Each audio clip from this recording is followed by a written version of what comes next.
Terima kasih Ibu Bapak sekalian semua. Selamat sore. Terima kasih nih Pak Menko yang berikan kesempatan saya untuk menyampaikan satu kata dua kata di sini. Hadirin sekalian yang saya muliakan, ada Pak Menko, ada Pak Agus, ada Pak Supratman, ada Tulus Pigai, ada Prof. Edi, ada Pak Silmi Karim, ada Pak Mugi, ada Pak Niko, Pak Sekjen, ada Pak Asep, dan semua jajaran Kementerian Hukum yang ada sekarang ini. Terus terang aja, dari semua mungkin yang ada, baik menteri maupun wakil menteri, saya mungkin yang tidak pernah mengalami bekerja di dalam satu birokrasi. Kalau Pak Menteri, Menko kita ini sudah 3 kali jadi menteri. Meskipun dia sekarang jadi advokat, tapi sudah 3 kali dan sudah hafal dan tahu bagaimana bekerja di satu birokrasi.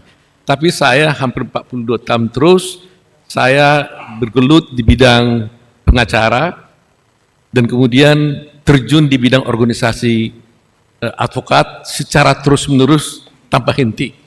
Mulai tahun 1983, mulai dari IKADIN, Ikatan Advokat Indonesia berdiri, saya sudah mengikuti suatu conference di New York hanya untuk mengejar organisasi berpartisipasi dalam suatu organisasi advokat sampai terakhir berdiri Peradi.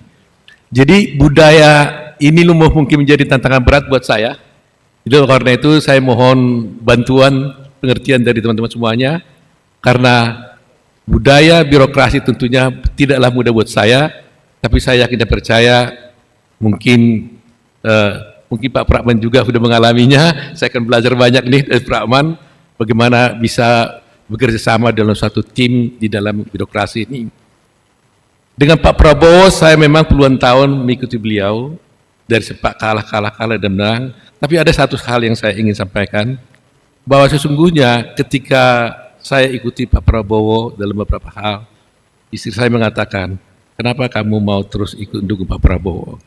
Saya katakan saya terkesan dengan beberapa ucapan dia dan pernyataan dia yang selalu bicara pada saya itu tentang bagaimana orang lemah, fakir miskin, menegakkan hukum, membela orang lemah. Saya tertarik, saya bilang.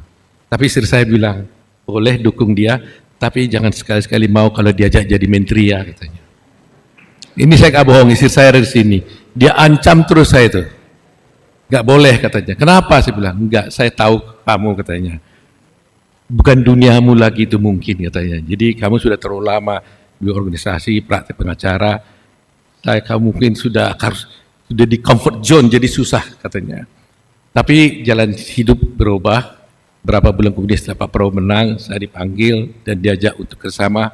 Saya katakan sama istri saya, ya ini perintah, mungkin di jalan Tuhan, saya harus coba betapapun sulitnya, tapi saya akhirnya percaya mudah-mudahan saya bisa berbakti pada negara ini, ya mudah-mudahan bisa.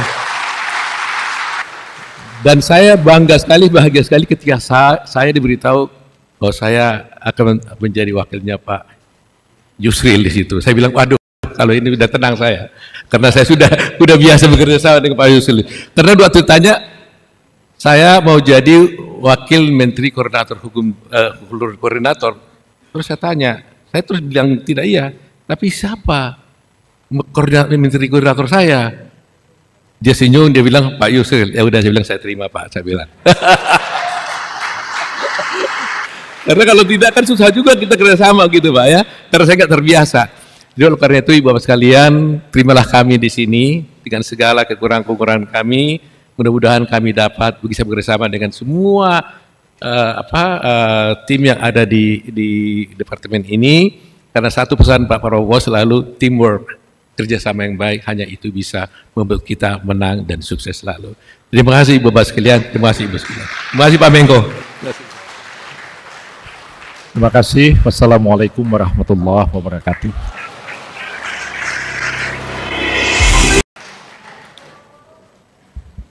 Terima kasih Ibu Bapak sekalian semua. Selamat sore. Terima kasih nih Pak Menko yang berikan kesempatan saya untuk menyampaikan satu kata dua kata di sini. Hadirin sekalian yang saya muliakan, ada Pak Menko, ada Pak Agus, ada Pak Supratman, ada Tulus Pigai, ada Prof. Edi, ada Pak Silmi Karim, ada Pak Mugi, ada Pak Niko, Pak Sekjen, ada Pak Asep, dan semua jajaran Kementerian Hukum yang ada sekarang ini. Terus terang aja, dari semua mungkin yang ada, baik menteri maupun wakil menteri, saya mungkin yang tidak pernah mengalami bekerja di dalam satu birokrasi. Kalau Pak Menteri, Menko kita ini sudah 3 kali jadi menteri. Meskipun dia sekarang jadi advokat, tapi sudah 3 kali dan sudah hafal dan tahu bagaimana bekerja di satu birokrasi. Tapi saya hampir 42 tahun terus, saya bergelut di bidang pengacara, dan kemudian terjun di bidang organisasi advokat secara terus-menerus tanpa henti. Mulai tahun 1983, mulai dari IKADIN, Ikatan Advokat Indonesia berdiri, saya sudah mengikuti suatu conference di New York hanya untuk mengejar organisasi berpartisipasi dalam suatu organisasi advokat sampai terakhir berdiri Pradi. Jadi budaya ini lumpuh mungkin menjadi tantangan berat buat saya.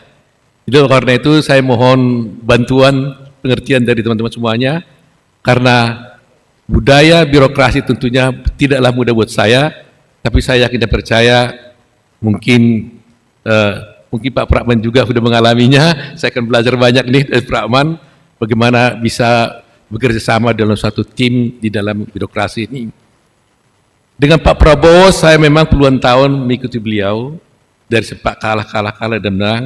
Tapi ada satu hal yang saya ingin sampaikan, bahwa sesungguhnya ketika saya ikuti Pak Prabowo dalam beberapa hal, istri saya mengatakan, kenapa kamu mau terus ikut dukung Pak Prabowo?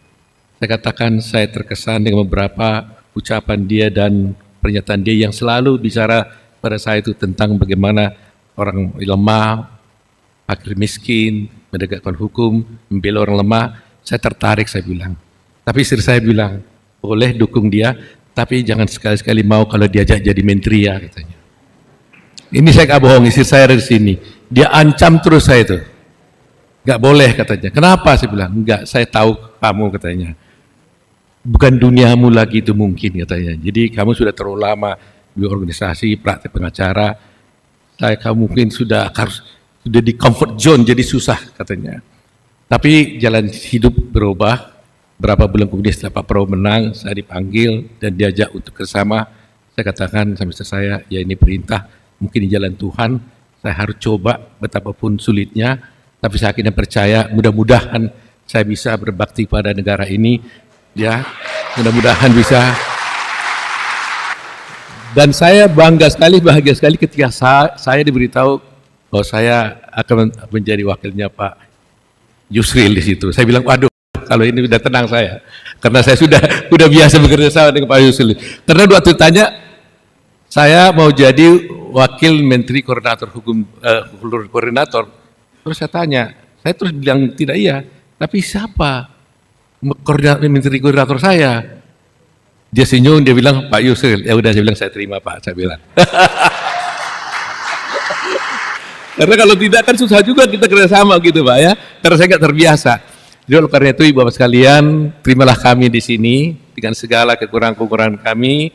Mudah-mudahan kami dapat bisa bekerjasama dengan semua tim yang ada di departemen ini. Karena satu pesan Pak Prabowo selalu teamwork, kerjasama yang baik, hanya itu bisa membuat kita menang dan sukses selalu. Terima kasih Ibu Bapak sekalian, terima kasih Ibu sekalian. Terima kasih Pak Menko. Terima kasih. Wassalamualaikum warahmatullahi wabarakatuh.